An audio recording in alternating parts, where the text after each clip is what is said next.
Hello दोस्तों, welcome back my channel. दोस्तों आ चुके हैं और एक नॉलेजेबल वीडियो के ऊपर रिएक्शन लेकर। कुछ खबर निकल कर आया कि पाकिस्तान ने अपना कुछ मिसाइल का टेस्ट वगैरह किया है, तो इंडिया का और पाकिस्तान का जो मिसाइल है उसके ऊपर कंपैरिजन आई होप वीडियो होने वाला है। अब वीडियो देखने के बाद इन लोग को पूरा डिटेल से पता चलेगा। दोस्तों अच्छा लगे तो लाइक शेयर और चैनल को सब्सक्राइब जरूर कर लेना। ओरिजिनल लिंक मिल जाएगी in the description. So let's start this video. तो चलिए देखते हैं। आप देख रहे हैं alpha defence. Alpha defence Hindi में आपका स्वागत है। आज के इस वीडियो में हम लोग बात करने वाले हैं पाकिस्तान के एक टेस्ट के बारे में। आज पाकिस्तान की तरफ से अब्दाली मिसाइल सिस्टम का एक टेस्ट किया गया था और इस टेस्ट के बाद में पाकिस्तानी कमेंटेटर्स की तरफ से कहा जा रहा है कि ये भारत के खिलाफ एक डिटरेंस के तौर पर काम करेगा। इस वीडियो के दौरान हम लोग इसी चीज को समझने की कोशिश करेंगे और जानेंगे कि क्या ये एक्चुअल डिटरेंस है या नहीं।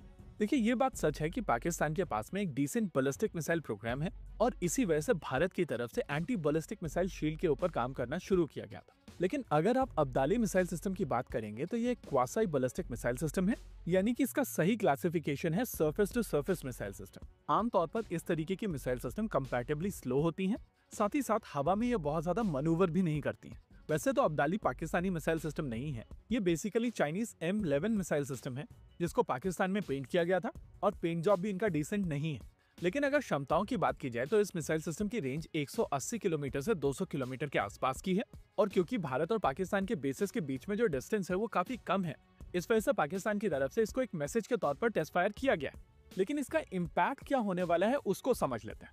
देखिए, इस समय भारतीय वायुसेना के बेसिस के ऊपर 2 से 3 लेयर में प्रोटेक्शन मौजूद है, जहां पर पहली layer Akash surface to air missile system के साथ में आती है, वहीं पर दूसरी लेयर आती है MRSAM के साथ में।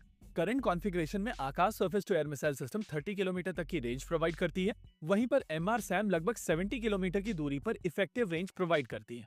ये दोनों ही सिस्टम भारतीय वायुसेना के नेटवर्क ISCCS के साथ में कनेक्टेड है, यानी कि इनके पास में पूरे एरिया की बिगर पिक्चर होती है। अब्दाली एज सच की अगर हम लोग बात करें तो इसका CEP यानी कि सर्कुलर एरर प्रोबेबल 150 मीटर के आसपास का है, यानी कि ये एक बहुत ज्यादा एक्यूरेट मिसाइल सिस्टम नहीं है। CEP को थोड़ा समझ लीजिए। इमेजिन कीजिए कि आप अब्दाली जैसी मिसाइल सिस्टम को एक टारगेट के ऊपर लॉन्च करते हैं, तो हर 100 लॉन्चेस में 50 बार ये मिसाइल सिस्टम अपने टारगेट के करीब जाकर गिरेगी। और अगर आप टारगेट के ऊपर कंपास रखकर 150 मीटर का एक सर्कल बनाते हैं तो इन 50 मिसाइल सिस्टम का इम्पैक्ट पॉइंट वहीं पर होगा।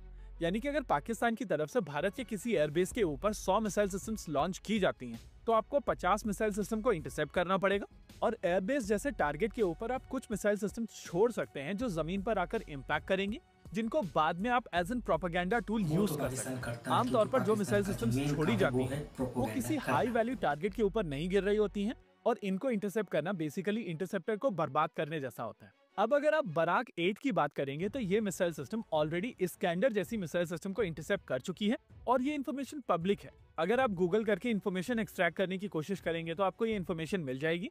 हालांकि इस्कैंडर मिसाइल सिस्टम की रेपुटेशन को बचाने के लिए कुछ जगहों पर आपको ऐसे आर्टिकल्स भी मिल जाएंगे जहां पर कहा जाएगा कि ये सच नहीं था। एनीवेज, अगर आप M11 को इस्कैंडर मिसाइल सिस्टम के साथ में कंपेयर करेंगे तो आपको समझ में आएगा कि अब्दाली की तुलना में इसकी रेंज दुगनी से भी ज्यादा है। जहां अब्दाली की रेंज 200 किलोमीटर की है, वहीं पर इस्कैंडर 500 किलोमीटर से ज्यादा की दूरी पर अपने टारगेट को मार सकती है। स्कैंडर मिसाइल सिस्टम में बेहतर काउंटर मेजर है, उसकी एक्यूरेसी बेटर है, उसका वॉरहेड बड़ा है, टर्मिनल फेज में उसकी स्पीड लगभग दुगनी है और ये हवा में मनूवर करने की भी क्षमता रखती है। इसके अलावा भारत के केस में आपको 2 चीजें और कंसिडर करनी है। भारत के पास में एक एक्सटेंसिव रेडार नेटवर्क है और ये सारे के सारे नोड्स एक दूसरे के साथ में कनेक्टेड हैं, जिसके चलते भारतीय वायुसेना को एक कॉम्प्रिहेंसिव पिक्चर मिलती है। दूसरी चीज, भारत इस मिसाइल सिस्टम का एक कोड डेवलपर है और भारत काफी पहले से इन मिसाइल सिस्टम्स को ऑपरेट कर रहा है, यानी कि भारत के पास में ज्यादा एक्सपीरियंस्ड ऑपरेटर्स भी हैं। यानी कि बिना किसी नेटवर्क के और कंपैरेटिवली कम ट्रेनिंग के साथ में अगर बराक 8 से इस्कैंडर मिसाइल सिस्टम को इंटरसेप्ट किया जा सकता है, तो मुझे नहीं लगता कि भारत को इस मिसाइल सिस्टम को इंटरसेप्ट करने के लिए बैलिस्टिक मिसाइल शील्ड प्रोग्राम और S-400 जैसी मिसाइल सिस्टम का प्रयोग करना पड़ेगा। तो दोस्तों वीडियो तो ये खत्म। ये था पूरा मामला, ये था पूरा मैटर।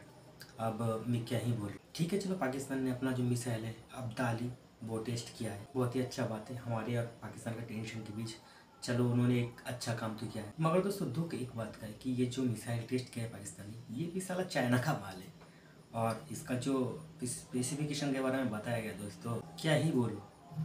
इसके अंदर जो टेक्नोलॉजी लगाया गया है, मुझे तो लगता है ये 60-70 साल पुराना है। और चाइना के बारे में तो आप लोग को बहुत अच्छी तरीके से पता है कि चाइना को पता है कि पाकिस्तान में पैसा तो देने वाला है नहीं, तो क्यों ना पाकिस्तान का हमारा जो चीप टेक्नोलॉजी है मिसाइल को उसको दे दिया जाए। और चाइना ने वही किया। और पाकिस्तानी इससे बहुत खुश हो चुका है गाइस, बहुत।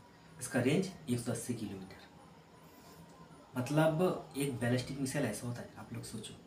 इसको तो हमारा बराक जो 8 है वो ही ठोक देगा अकेला। ये जो पाकिस्तान ने अब्दाली मिसाइल का टेस्ट किया है, इससे तो हमारा बराक 8 हर एक चीज़ से आगे है। सबसे पहले तो रेंज बहुत ही ज़्यादा है, स्पीड भी बहुत दुगना है उससे, वॉरेट भी ज़्यादा कैरी कर सकता है। और सबसे बड़ा बात, ये मिसाइल जो हमारा बराक 8 है वो हवा में मूवमेंट भी कर सकता है। मतलब दोस्तों, पाकिस्तानी ने अपना मजाक उड़ाने में नंबर 1। मतलब 180 किलोमीटर वाला रेंज का मिसाइल का टेस्ट करके वो हमें डराने का कोशिश कर रहे हैं गाइस।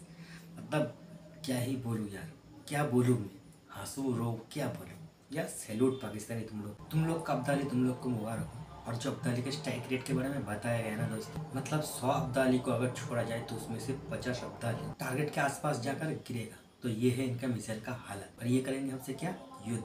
तो समझ लो दोस्तों, क्या ही बोलूँ।